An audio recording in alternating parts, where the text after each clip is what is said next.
Doxson, no. Boykin, maybe. TCU season in peril. OU and OSU, the new Big Two in the Big 12, and two more enormous head-to-head battles will tell us even more coming up this weekend. This is Big 12 Breakdown.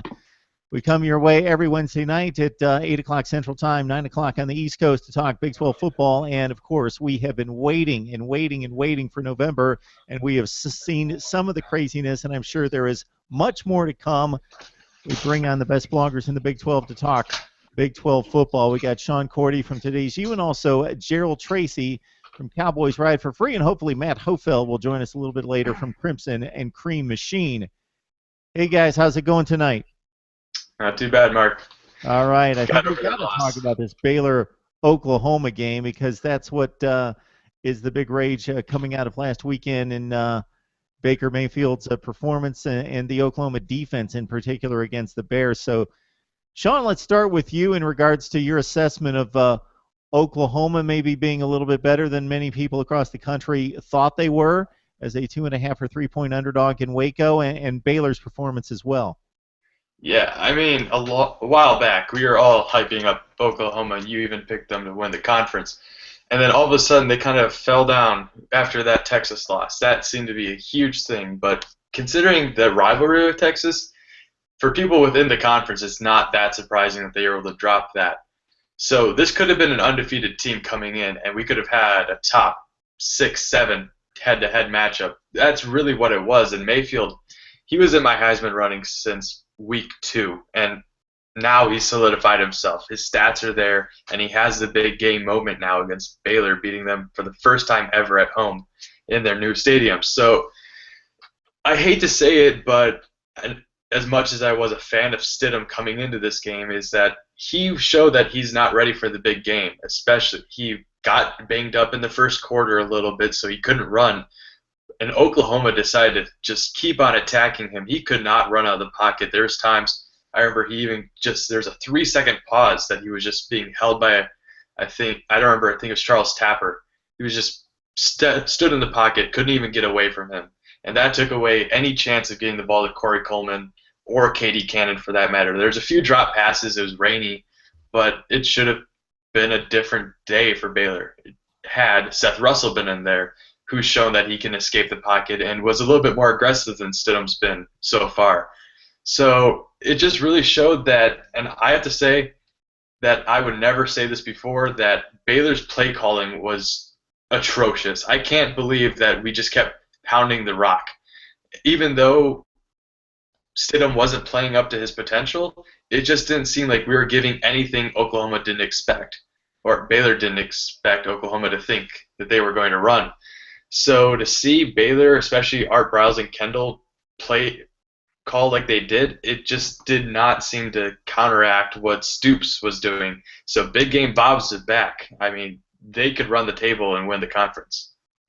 Gerald, don't know if you've got any thoughts on the Sooners and the Bears. Your team, Oklahoma State, survive in advance. 2 touchdown deficit at some point in the game, comes back, wins 35-31 against Iowa State. You take a bit of a hit in regards to the college football playoff rankings, but it's not going to matter. You've got the games in front of you that you have to win. You've already got the TCU win under your belt. So your thoughts about the Cowboys and anything on OU and Baylor as well? Well, I did want to say something on the Baylor OU game real quick, and that was that really when OU finally started to get to Stidham, it was almost like a deer in the headlights. It seemed like to me at least, especially for that Baylor offense, as you mentioned, they really stopped going away from the pass and to the run, and it was like they were just putting him in a. They were just trying, come here. They tried to baby the freshman, and I don't think you can do that. It's a top 10 team at home against another top 10 team. I think you've got to let him learn in that moment right there and throw him out there. But that's just me. That's just my 2 cents on the whole situation. The Oklahoma State-Iowa State game, OSU did what it's done plenty of times this year and just fall behind. It wasn't great. Offense really wasn't that bad. I think they had 4 possessions the whole first half, I think is what it was. 2 of them was touchdowns. So Iowa State really controlled the clock, really ran the ball on OSU, which we never really saw. But after that first quarter, it wasn't that bad. After the first quarter, OSU only allowed 2 touchdowns the rest of the game. It was seven touchdown, one touchdown in the first, one touchdown in the second, in the third, and then none in the fourth. Sorry, but and the offense looked well. The running game was great. Well, not great. It was better than it's been. So that was nice. Rudolph was pretty on target for somebody who had a upper respiratory infection. And there was an upper respiratory infection really going on in the whole locker room. Not saying that should be the huge excuse, but in Ames, kind of, I don't like crediting it to Ames because people want to give Ames more credit than it should get. It has that one big win over OSU in 2011. Since then, not very much. Oklahoma State's beating Iowa State since though in the games. I think it's like 150 to like 40 something before this past week.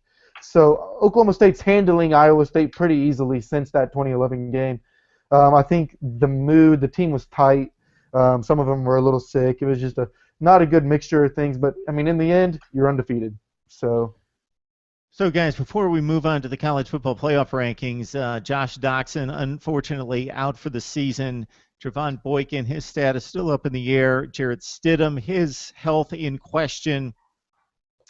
Is TCU toast? The College Football Playoff Committee definitely sent us a statement in dropping a team 6 spots that won. I know it was against Kansas, and I know that that it was a 6-point game, but still, my goodness, they dropped TCU all the way down to 18. So obviously, this team could run the table and still be a major factor in the college football playoff, but having to come all the way back from 18, considering they lost one of the best wide receivers in the country, Trevon Boykin's situation up in the air. So is your gut feeling telling you that TCU's out of this? What do you think, Sean? Well, I'm going to say there's only one permutation that TCU actually wins the conference. They have to beat Oklahoma. They have to, of course, beat Baylor the next week. They have to hope that Oklahoma State loses to Oklahoma as well. And then Baylor needs to also lose to Texas. There's a lot of things that need to happen that TCU needs to come out and actually win the conference. If that's the only way they can be in the playoffs.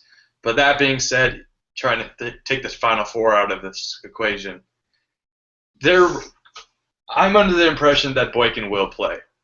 I think Gary Patterson is just playing mind games right now, that he's saying that they have a redshirt freshman that's going to be playing. Personally, I think their redshirt senior Bram Kohlhausen should be playing, but I really think he's just trying to get Stoops and his team to start preparing for a different team without Doxson and Boykin, and then Boykin's going to come in. Of course, Oklahoma's going to prepare for more than just one quarterback, but I think at this point, Gary sees that their backs are against the wall and they need every advantage they can get. I've watched a little bit of Sawyer and Kohlhausen. They're capable, but definitely not as agile or as a big-time threat as Boykin is, of course. No one is really in the country. So at this point, without Doxson, he's the biggest hit. If they don't have a big play receiver, I like Listenby and I like Turpin, but they're not going to be able to have the physicality that it takes to beat this Oklahoma team in Norman, no doubt. I mean, we saw Baylor lose to Oklahoma last week, so there is a chance. I mean, I didn't give a chance Baylor to lose to Oklahoma at all. So, I mean, we could just see something happen out of the ordinary, and TCU just wins this and saves Baylor's playoff chances, oddly enough. Sean, you ran it down for us very nicely there because at first glance you think TCU's only lost a game and there's only one undefeated team and the 3 of the 4 contenders already have a loss, so you would think it wouldn't be that difficult for TCU to get back in it. But they basically have a 2-game deficit against Oklahoma State. And then for the other teams to get Oklahoma State knocked down to TCU's level, obviously they're going to lose the tiebreakers against the other teams. So nice little synopsis there to outline the predicament that TCU's in despite having a 9-1 record to try to win the Big 12 outright. Let's look at the college football playoff rankings, Gerald. Your thoughts with Oklahoma State at 6, Oklahoma vaults to number 7, Baylor at 10, and we talked about TCU plummeting despite the win 2 consecutive weeks with the loss to Oklahoma State by 20 and then the Kansas win by 6. They're all the way down to 18. I mean, the rankings are very early, obviously. So Obviously, I would like Oklahoma State to be higher, but at the same time, I'm kind of okay with where they're at right now. The only problem I may have with it is when Jeff Long came out and said Iowa's better than both OU and OSU. Maybe you can make the argument for them being better than OSU, but I don't know if you can say a lot of teams are better than OU, especially the way they've been playing since that Texas game. If Oklahoma's season started after the Texas game, they'd be number one in the country right now, more than likely. But I mean, it's a sad fact. They've beaten everybody pretty handedly. They went to Waco, took care of a team that I think before the Kansas State game, Baylor hadn't scored less than 44 points since last year. So, I mean, they took care of that team, kept them under 40, like Kansas State did as well, I believe. I can't remember the exact score for that one. But I don't really have that big of a problem with it. OSU wins out, then they're going to vault up. I think they'll be number 4. I don't think you can take a undefeated Big 12 team and say, oh, you're not as good as a one-loss Notre Dame team who's hanging on to the fact that they lost to Clemson as their best reason to be in that top 4.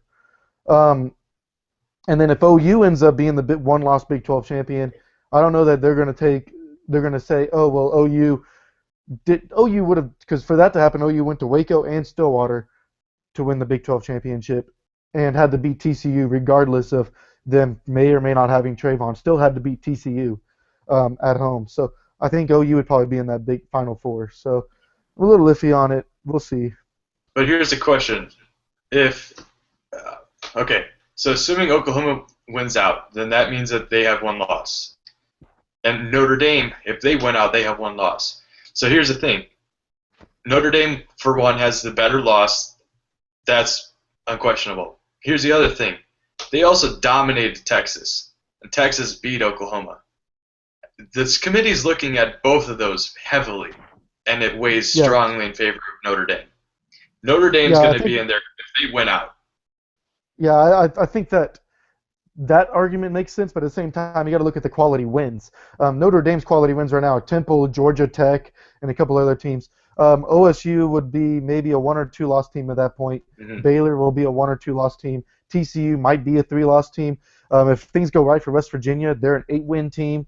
I mean, I think that's what they're going to want to look at first. Like, oh, well, Notre Dame's quality loss, and Baylor got that quality loss this weekend with that OU. So, but at the same time, you're going to have to look at the quality wins. OU went in and dominated these teams that are going to end up being maybe 6-win teams, 8-win teams, and possibly 10, 11, 12-win teams. So I think when you look at it, I think OU's resume is going to be much stronger if they were to win out. We would like to think so. But this is the committee. This is why that's why my argument is that. I think you both bring up good points here because, as Sean points out, Notre Dame's got the better loss. That's not even close. OU losing to Texas and Notre Dame losing to the number 1 team in the country on the road where they've got a 2-point conversion to send it to overtime. So they played about as well as you could against number 1 team on the road. But OU would have the better wins. I just tried to jot it down here real quick. Oklahoma State, TCU, Baylor, then to a lesser extent Tennessee and Texas. Notre Dame, USC, Stanford, Temple. I don't know if I'm missing anybody in there. Georgia Tech 3 and 7. Texas, they dominated. What happened? Oklahoma's got the better wins. Yeah, and then if also before the argument for OU for that Texas game will be that before they switched to Hurd, that's when Notre Dame played them. Since they switched to Hurd, that offense has been better. It hasn't been world beaters, but it's been better than that 3-point outing. It's been a different team. They switched offensive coordinators, I believe, after that game. Sure. It's a different Texas team. Then also you got to look into the neutral site, and it's a rivalry game, and I'm sure they'll put that in the piece. And then, I mean, Notre Dame, like you said, their quality wins are Georgia Tech, who is still 3 wins, Temple, who they've fallen off. I mean, there's still Temple. Stanford. And then Stanford possibly, who their big excuse right now is they had body clock issues in the first week. So, I mean, we'll see. But I do agree. The committee has had and USC, who they've fired a coach, and it seems the only way USC has been able to be any competitive the past few years is if they fire a coach and let the interim run it. So I don't think they're going to be talking about all that sort of situation in the committee. I think USC is a really good football team. I think they're better than what they've been perceived as this year. I'd agree. But I don't know. That's a whole situation the committee's gonna have to deal with. I don't see them leaving an undefeated. If OSU were to go undefeated, I don't see them leaving an undefeated OSU team out. And if it was OU or Baylor, I think you'd have a really good argument, especially if Baker Mayfield continues to have the Heisman hype that he's having right now. I don't know that they're going to leave a one-loss Heisman-winning team out of the playoff. We'll see. I just don't know if that's going to happen.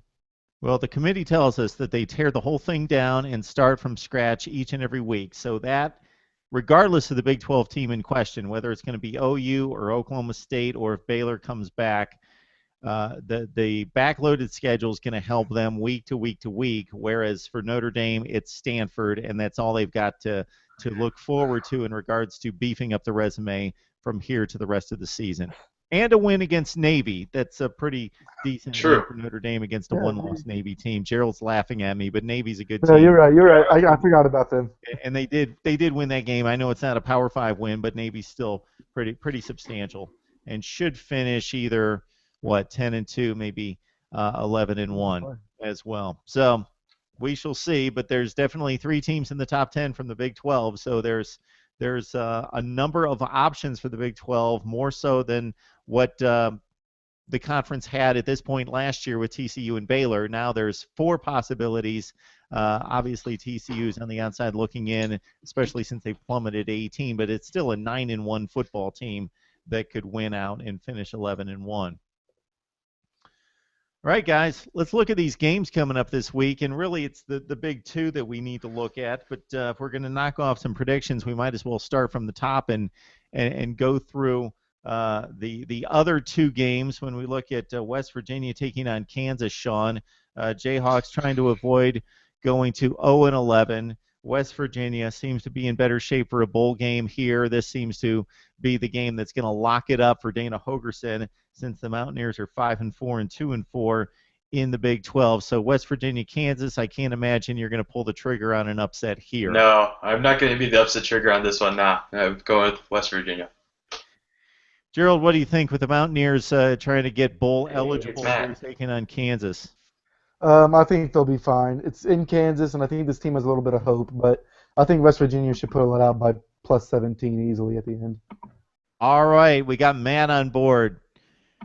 How are you, Matt? I'm good. Better late than never, right? Yeah, definitely. Join the discussion here. Matt Hofeld from Crimson and Cream Machine, and the guy that needs to tell us about this Oklahoma football team. Big win Well, Baylor. So how do you assess the performance?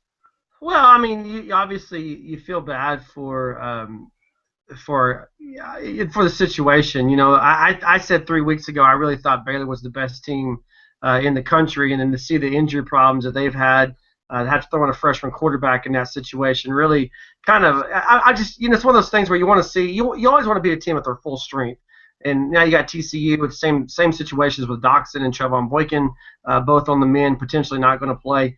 It's just kind of, I don't get me wrong. I'm excited about the win. I'm excited about where Oklahoma is in their in the season and the position to they control their own destiny when it comes to winning the Big 12 now. But you got to put it in perspective and think that could have been a whole lot different of a game. And not saying that Oklahoma wouldn't have beat Baylor had all the players been in the right place, but you always want to take a team when they're at their best. All right, we'll give you a hypothetical that we were throwing around here just before you jumped on, Matt. OU wins out. Notre Dame wins out. Let's say Clemson, Ohio State, Alabama hold serve, so they basically got 3 spots locked up, and we're looking at the 4th spot. You got OU with I think we got a consensus that they've got better wins than Notre Dame off the top, and obviously we're talking hypothetically. They got so much work to do here. But Oklahoma State, TCU, and Baylor, then Tennessee as a 4th really strong win, where Notre Dame's beaten USC, still have to beat Stanford, get that win, Temple, and then it really drops off from there. They do have a win against Navy as well. So would you feel good about Oklahoma's resume against Notre Dame in that situation? Yeah, here's the thing. It goes back to I absolutely would feel good about that situation, but I think what one missing factor in that may be that the combined opponent with Notre Dame beating Texas handily, Oklahoma losing to Texas. At the end of the day, if Oklahoma runs the table these next 2 weeks and then they don't make the playoff, they've only got themselves to blame. Why Oklahoma may have the more impressive resume with that. They would have had wins in Knoxville, wins in Waco, wins in Stillwater, and then a win at home against TCU, which are all going to be impressive wins if Oklahoma can pull it all out. At the end of the day, if they don't make the playoff, they've only got themselves to blame because that loss to Texas is an ugly loss. I said this, at the time, and it's played out. That's a bad Texas football team, and to have that on your resume, it doesn't really matter what your wins are when people look at that and they see that big glaring loss there. So I think I do like their chances if they win out because I think some things are going to happen. There's going to be some more shifting in the polls. But at the end of the day, if they don't make it, it's going to be because they lost to Texas, and that's no one's fault other than Oklahoma's. Oh, believe me, Matt, that's what started the discussion was the Texas comparison between what happened with Notre Dame versus what happened with Oklahoma. So we flipped the script and looked at the wins and saw that we think Oklahoma's got a better list of wins potentially than Notre Dame. But, of course, the Texas comparison really hurts the Sooners in that situation. Your thoughts about the college football playoff rankings? Any surprises there? Did you think it was fair at this point? Yeah, I think people might be getting in there a little bit early and kind of jumping on the freak out train. I mean, there's still a long ways to go with this thing. I think I'm satisfied with where Oklahoma is.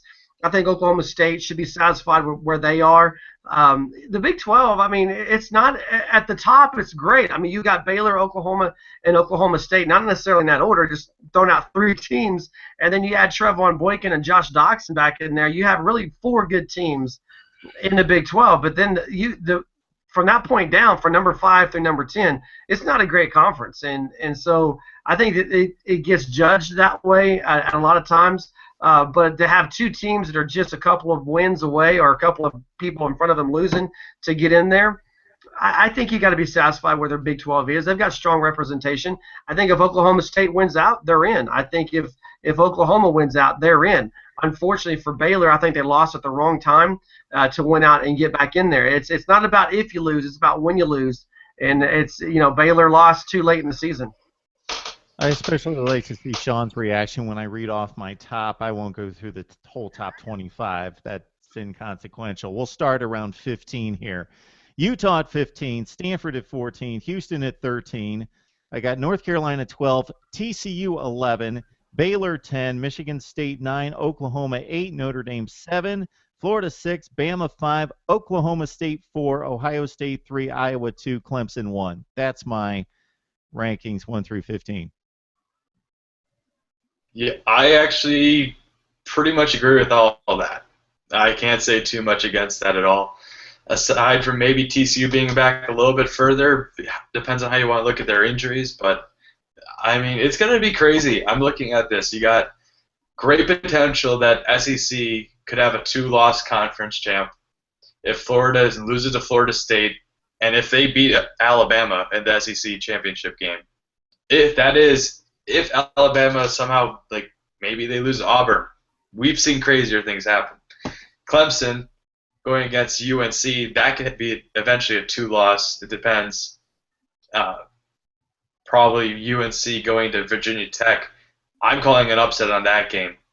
And if they go against them, I'm going to be really interested to see how they go with a 2-loss conference champ. Compared to see if Baylor or Oklahoma State or Oklahoma has a 2-loss champ in the Big 12. I honestly think there's going to be a 2-loss team in there, some way, somehow. Well, you think there's going to be a 2-loss team in the playoff? Yeah, and I yes. think it's great. Go ahead, Matt. I just disagree. I'm sure you got your reasons, you got your theories, but I don't think there's any way a 2-loss team gets in. I think there's too much going on with the undefeateds and the 1-losses for a 2-loss to sneak in there. Could be wrong. Most likely am wrong. I don't see it at this point. I think you can look and say the only thing we know for sure about the playoff right now at this point, it looks like the Pac-12 is eliminated, and then the reason why is because they all have 2 losses. Yeah.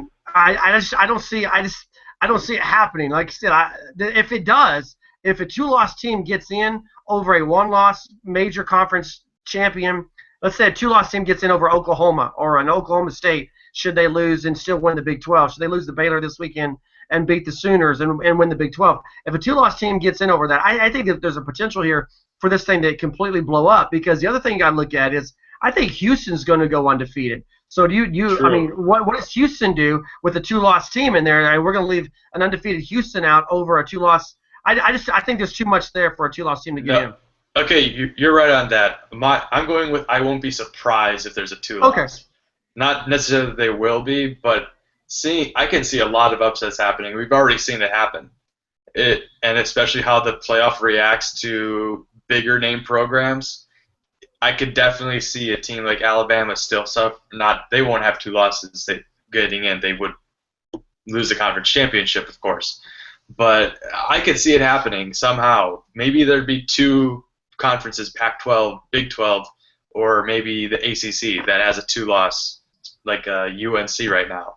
If they beat Clemson in the championship game in the ACC, I don't know how they're going to react to that, since Clemson's been the number one team this whole time that they've been ranking. Well, North Carolina will get in if they could get in if they clean the table, but they can't lose to Virginia Tech, get knocked back to like 20, and just because they beat Clemson, jump all the way up. We'd like to think that. When a two-loss team gets in, is they got to be from the SEC.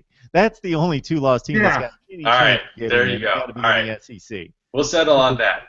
Or Big Ten. Yeah, there's too many, as Matt points out. I just think there's too many undefeated teams involved with Ohio State, Iowa, Clemson, and then one-loss teams that have a lot of respect in Alabama and Notre Dame in particular for a two-loss team to squeeze in this year. Honestly, I like your chaos scenario, Sean. Yeah. I love it, because anything that discredits this system, I love. Anarchy. There will be. History tells us there's going to be a little chaos, but there's not going to be a ton of chaos. But there'll be enough that definitely numbers 5, 6, and maybe beyond will be there waving, saying, hey, our resume is just as good as number 4 and maybe number 3. I have no question that's going to happen. As an avid community fan, I always look at the chaos theory. What's going to be the darkest timeline? It could be dark here, and it's going to get hairy. Dark is good. Dark is good. That discredits the system and shows that we need at least 5 spots, because we've got 5 major conferences.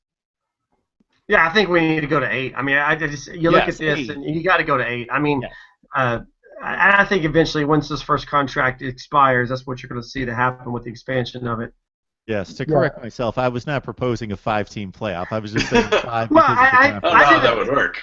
I did a radio spot yesterday morning in Wichita, and they're advocating a 6-team playoff. I was like, 6 is just, I mean, you got to have 2 buys if you do the 6, and so I think just 8 is what makes sense. No buys. They're reacting to what happened last year. I think too many people look at one year and say, oh, because that happened and we needed 6 last year, let's make it 6. Right. Well, every year's different. Yeah, no. The way it's going to happen is OSU is going to lose to Baylor or OU, win the Big 12, and get left out, and then 4 years later, they're going to make it an 8-team playoff. That's just how it's going to happen. All right, guys, we got 2 biggies here this weekend. So why don't we jump into those 2? We were talking a little West Virginia, Kansas. We got Iowa State and Kansas State, and those are not the 2 biggies I'm talking about. So we got I'm just a little surprised at this point in the season that Iowa State's got a better record than Kansas State, at least in the conference.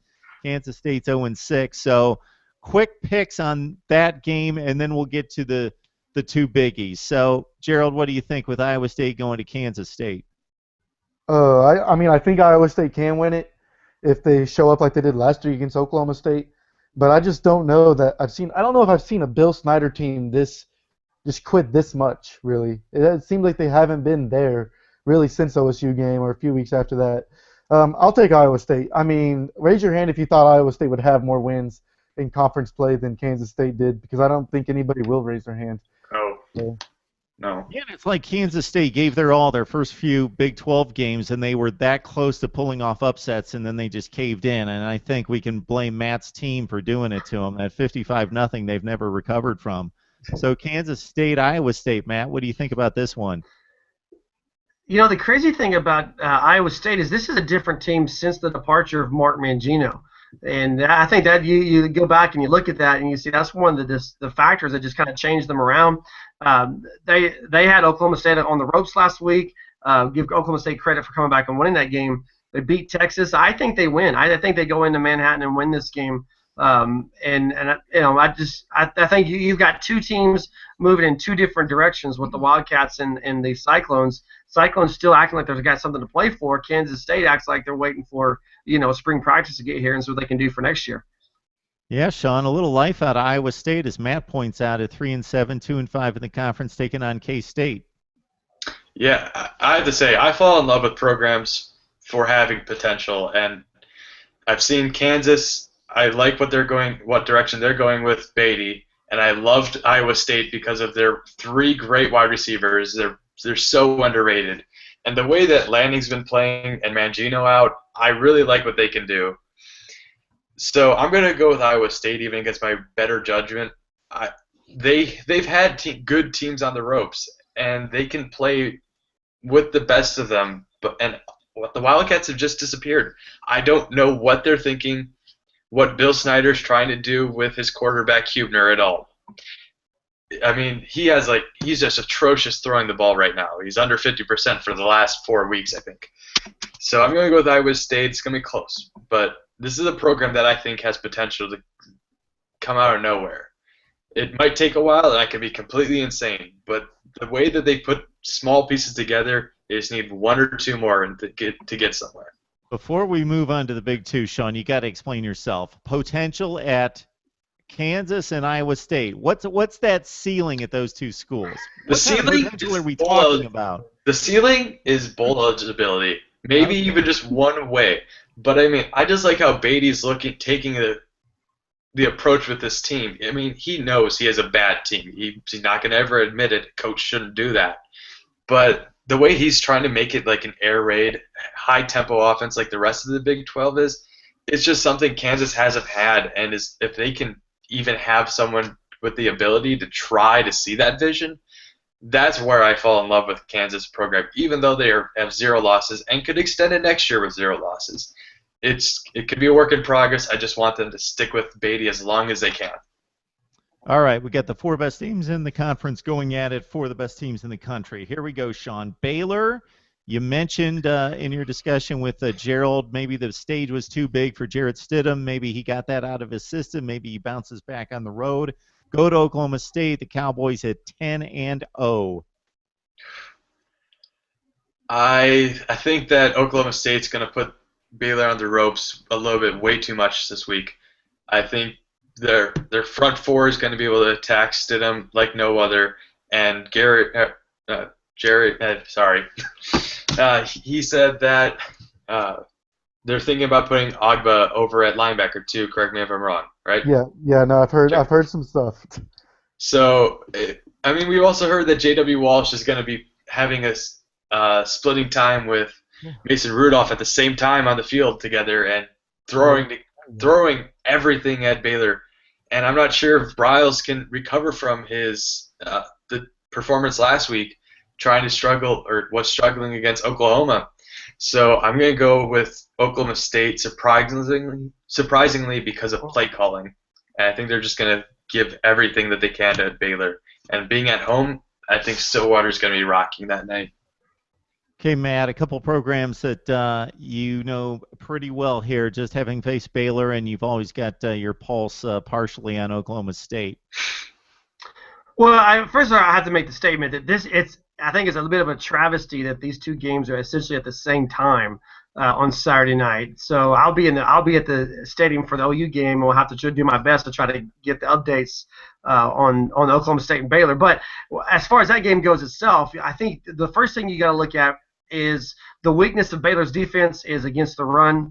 The weakness of Oklahoma State's offense is running the ball. So I think that's kind of be a wash there. But then you go to the freshman quarterback, Stidham, and I actually think that this week on the road in this type of situation is more pressure than what they had against last week against the Sooners, because essentially for both of these games, Oklahoma State, Baylor, Oklahoma, TCU, it's an elimination game. Whoever loses is done as far as the conference championship goes, and that's a lot of pressure for Baylor. Oklahoma State's at home. man, Oklahoma State, they just, I mean, all season long, I've been trying to find a way to say this team's not as good as what their record indicates. But the reality is, all season long, all they've done is found a way to win and protect that record. And I think they do it again this weekend. I think they take out Baylor, and I think the freshman quarterback is probably going to be the key cog in that wheel. Matt, that's a great point in terms of TV time. If you're a Big 12 fan, you want to see both games. Those are the two big games. You can't see them both at the same time. I actually was in a meeting today. I could have asked that question. But anyway, ABC's been very heavy on the Big 10, playing those games at 8 o'clock on Saturday night. I believe this is the first Big 12 game on a Saturday night for ABC. They've got contracts with all the conferences between ABC and ESPN. I don't know what the stipulations are regarding how many times they can go to a conference. But with the Fox contract, they, of course, want to go to prime time with the other big game, and there you've got them both pretty much playing at the same time. All right, Gerald, we got Baylor-Oklahoma State. Cowboys going to stay undefeated? I think they can. It's been, I guess, a full year now since Rudolph took over the reins. This first game was against Baylor in Waco. He actually played very well in that game, even though 2 touchdowns, 2 picks. And now we're looking a year later. He hasn't lost a game since then. It's like y'all had mentioned, it's a big game for Stidham. It's going to be his first real true road test. He had that home test last week, didn't show well. I think part of the reason why he didn't play well was OU's defensive line is so dominant. It looked like me and Sean had talked about earlier. It was like a deer in the headlights. And I think Oklahoma State, if they don't have a better defensive line, they have a defensive line that can do just what OU's does. I think that can happen. I think that's going to be a big part in this. But I do think Baylor keeps it close. It's not going to be OSU TCU game. I don't see that happening. I don't think that play calling is going to be a thing that wins this game for OSU, like you had mentioned, Sean, because as every OSU fan knows, Coach Mike Yurcich, not a lot of people are a fan of his play calling in games. But I do think that what will win this game for OSU is, like Madden mentioned, OSU's found ways to win, whether it be of Rudolph or whether it be of J.W. Walsh or even Ogba and Chad Whitener on the other side of the ball. They found ways to win. With it being at home, I think OSU wins this. If it's in Waco, I think they lose this one. Okay, Gerald. Meanwhile, in Norman, TCU has been written off by everybody. Boykin's hurt, probably will play, but he's still nicked up. Josh Doxson out for the season. College Football Playoff Committee said, yeah, you won, but we're going to drop you from 12 to 18 because you won by 6 points against Kansas. Forgotten Horned Frogs going to Norman. Maybe they got a chip on their shoulder taking on Oklahoma. I've got OU. TCU to me should be the most talented team in the conference. I think they should be the undefeated team in this conference. However, we all know the injury story. It's just not helping them at all. Boykin, he's good, but as you saw when he played at OSU, you kind of take Doxson out of it, and that really hurts their offense. He tries to start forcing things. When you get a defensive line chasing him around the field, you're not going to catch him, but he's going to start forcing passes, and that means 4 interceptions. Bob Stoops has been calling for Sooner fans to be as loud and rowdy as they've been in years, I think, and I think that's going to happen. I think it's going to come down to a Bedlam Big 12 championship right now. So I'm going Sooners. Okay, we'll save Matt on this one for the big finish. Sean, Oklahoma, TCU. Of course, TCU appeared to be the better team until a few weeks ago, and now Oklahoma seems to be the darling of the nation in regards to the Big 12's chances. Yeah, I think that Baker Mayfield's going to show everyone why he should be in New York at the end of the year. I'm going to go with Oklahoma. I think it's going to be closer than people give credit, even if Boykin is out. I think Patterson's too much of a defensive mastermind to let Oklahoma just completely demolish them. He's not going to let that sit well. So I'm going to go with Oklahoma basically because of the home field advantage. If it was in Fort Worth, I think there's a chance that there would be an upset. But it's not going to be like last year when TCU was able to upset Oklahoma and ruin their college football playoff chances. Sean, that's a nice little tease. Maybe we take up a little Heisman talk next week. We'll get through these 2 big games and maybe take up the Big 12 cause because the conference has kind of been led to the wayside with Boykin going down and TCU plummeting. and it's gone elsewhere, the Heisman hype. So getting to the games, most importantly, Matt, Oklahoma coming off the huge game in Waco, needs another big effort. Even though TCU's down, it's still TCU, very talented, coming to Norman. Yeah, Gary Patterson said this week that they're coming to win. I mean, their goal is to win the conference championship, and they've got to win to do it. Unfortunately, when you look at TCU, their Achilles heel all season long has been the defense. Everybody's moved the ball on them. Everybody's scored on them. It's just they've had the talent on the offensive side of the ball to make up for that and match people stride for stride. Now you've got Doxson out. You've got Boykin potentially out. They don't have the firepower that they did just 2 weeks ago, and so I think that's going to be probably the Achilles heel. I think Oklahoma is going to move the ball. They're going to be able to move it on the ground and through the air. And I think at the end of the day, I don't think TCU is going to be able to match what Oklahoma can do offensively. And again, it's just I think Oklahoma. I think Oklahoma's pretty good. Obviously, I mean that's kind of what I do. But you look back at this game and you look back at last week against Baylor, and you kind of wish how big these games potentially could have been. And really, honestly, you're hoping that Oklahoma State and Oklahoma can stay completely healthy this weekend, so you can have that actual big build-up game to end the season, because the Big 12 hasn't got to have that yet. And so you just kind of hope everybody stays healthy. Oklahoma should win. Now, they should have beat Texas again. I mean, every Oklahoma fan is going to keep bringing that up. They should win this game, but then again, they should have beat Texas. And so, but I think at the end of the day, too much firepower for the Sooners. TCU's defense just not going to be able to hold serve, and then the offense is they're going to sputter because they're not at full strength. And Oklahoma's defense is a raging machine right now. So I like the Sooners to win. It is, regardless of what happens, the conference that is giving us the two big games within the conference each and every week for like the final 4 weeks of the season. We're not seeing that in any other conference. It's backloaded. It makes for some bad games early in the season, but the conference schedulers definitely projected the 4 best teams, and they got it right when they made out the schedule, because we are seeing the best teams play each other mid to late November, and it's made for an interesting scenario and head-to-head matchups that mean everything. And, of course, like we've talked about in the past, absent of a conference championship game, everybody has to play everybody, and I think it's a brilliant setup. It's simplistic, but it makes sense, and you got to go through everyone if you want to be number one in the conference. There's no dodging anyone. You've got to play everyone, and it's beautiful. It's a good thing. Yeah, and it's you look at some of the undefeated teams that are out there, and they've not played everyone in their conference, and they won't play everyone in their conference. That's the one good thing that the Big 12 has going for them. But then the flip side of that is everybody else gets that final weekend of championship football, and the Big 12 misses out on it. And this is what have you done for me lately, media, and what have you done for me lately, college football playoff selection committee. So I think there's still the potential there to be hurt by it. Big 12 Breakdown every Wednesday night at 9 o'clock Eastern Time, 8 o'clock Central Time. I enjoy it every week, I should say, with you guys talking up the Big 12. Best bloggers in the country. We got Gerald Tracy from Cowboys Ride for Free, Matt Hofeld from Crimson and Cream Machine, and also Sean Cordy from Today's You. Guys, I appreciate the insight and the information. No problem, Mark. No problem. Thank you.